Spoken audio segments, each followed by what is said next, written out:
I got such a gift today. I was posed the question, if I am created in the image of God, then doesn't it behoove me to treat myself the way that I would treat God? Kind of similar to what I said yesterday about you treat the earth as you would treat a beloved mother. But this is even closer to home, because I think many of us work very hard to take care of those around us. But if we don't have reverence for ourselves, we cannot advance, because we will never think that we are worthy enough of our next stage. And we will never have the courage to kill off our current self. You've got to be ready to let go of the remnants of those limitations that hold you back. And that's scary. It means you have to let go of everything you know. And you have to leave. Now, yes, the reward could be greater and you could fail, but it will be different either way. And that change fills our human self with so much fear. There is no status quo if you want more. And I don't mean just material. I mean more in every way. And so my word for this past year was ascension. And I'm working on clarifying my word for next year. That's part of my task for this month. And in order to ascend to any next level in the climb for self-knowledge and any kind of knowledge, you have to think that you are worthy of that knowledge. And that will only come through the way you truly think of yourself, not like bubble baths for self-care.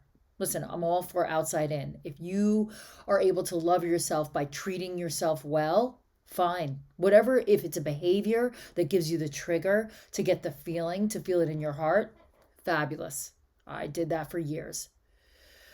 But eventually it needs to come from the inside out. Your actions on the outside need to be echoed by what's coming out from the inside. It is only through our own reverence, not ego.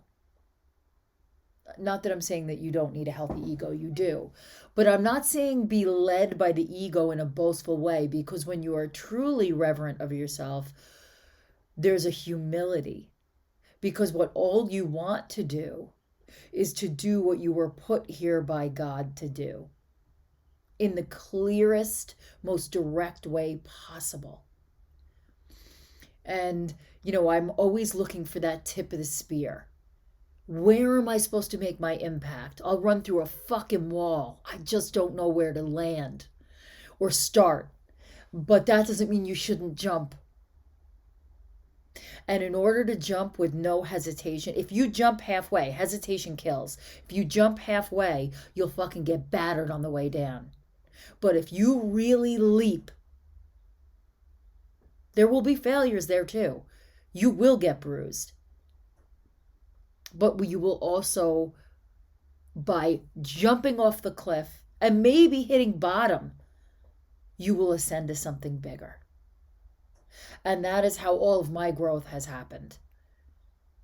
There's a sharp ascent, a steep decline, a lesson learned, and then a true rising. And it happens again and again and again. And I would tell you, the more work that you do to know yourself, the trickier your brain gets.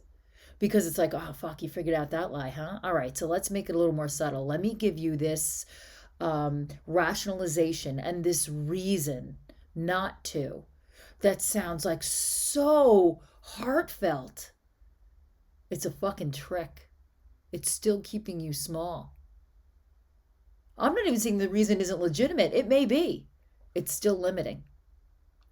So what I offer you today, and what I wish for you today, what I bless you with today, is treating yourself with a little reverence. I don't just mean going to buy yourself a cappuccino. I mean truly treating yourself with some noble quality, with some sovereignty.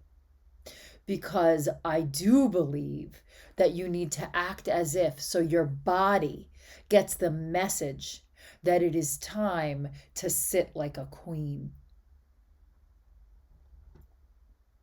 And I do think that lessons can come from your physicality in.